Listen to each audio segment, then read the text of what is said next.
Yes, so pandemic legislation to be introduced today.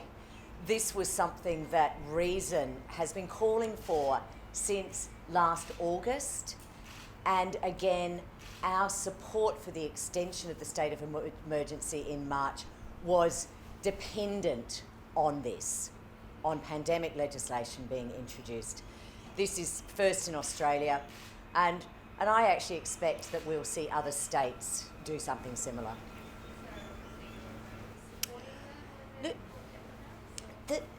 I've certainly been working with the government in the development of this legislation, and a number of elements of it I'm very pleased we saw, and that would be the Independent Advisory Committee, also the transparency that is put in place by tabling the health advice, the reasons for the decisions, and the assessment against our Charter of Human Rights. Those are all very positive elements. Of course, the devil is in the detail, so I'll hold my thumbs up on the bill until we've had a time to properly assess it. Is there an irony to the fact that a government that's gone to court to not have to release the health advice is now at the end of kind of the point at which we're needing to implement lockdowns for this particular pandemic, is now prepared to introduce these transparency measures?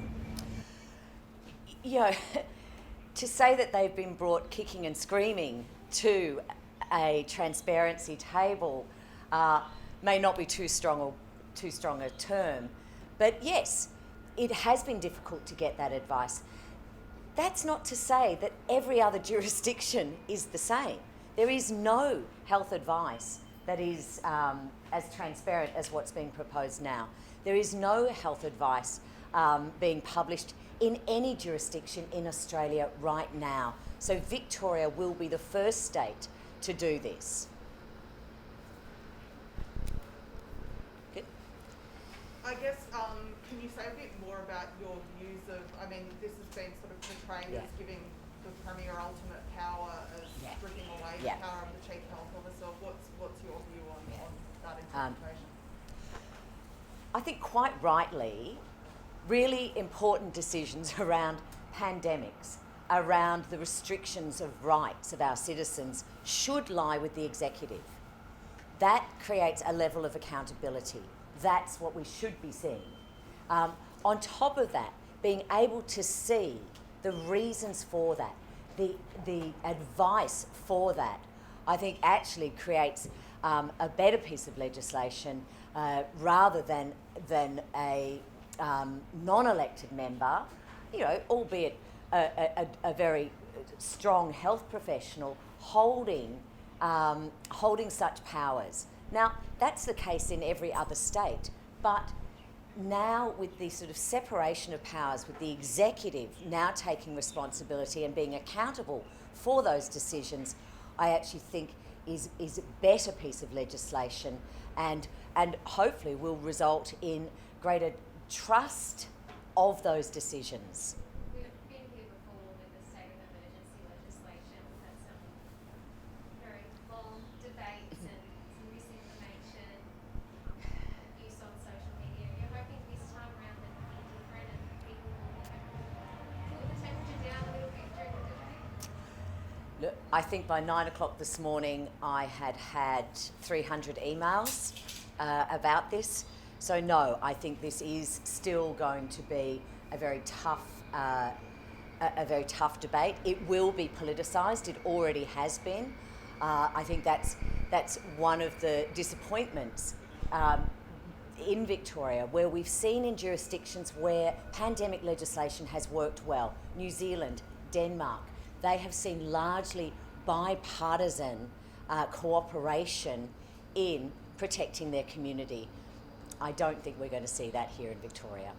There's a section of the legislation that talks about the ability to, I don't know if I've got the exact wording right, but make rules for kind of classes of people or people with certain characteristics. It's understood that's referring to vaccination status. Yeah. But it's certainly weird to kind of see it written down like that. What was your reaction to seeing that? Look, I think the legislation needs to be nuanced. we need to be able to protect the most vulnerable in our community. So that might be people in aged care. It might be setting different rules for different people, whether that's frontline health workers or teachers. So I think the legislation enables us to do that. So it's the legislation, by being nuanced, is not that blunt instrument that we had under the state of emergency. So I don't think we should be frightened of that, as long as it's transparent and accountable. And I think having that independent committee that's going to have health experts on it, human rights experts on it, people from the cold community, that will also provide that greater public accountability of any decisions that are made against any type of person or group of people. How much power will that committee actually have, or is it just kind of window dressing that the Premier can choose to ignore? Look, I wouldn't call the Ombudsman window dressing. The Premier does choose to ignore her findings Yep. quite frequently, though. Look, I would have to say that the Ombudsman's findings are reflected in the current bill. That her concerns around detention powers are reflected in the current legislation. Her concerns about the lack of transparency around the reasons for decisions are now in place in this bill. The committee will be out there, it will be independent, and it will be public.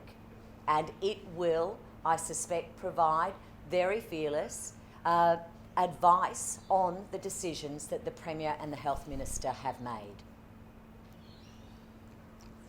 Thank you. Can I still just quickly, we're back on social media now, just for the pandemic legislation,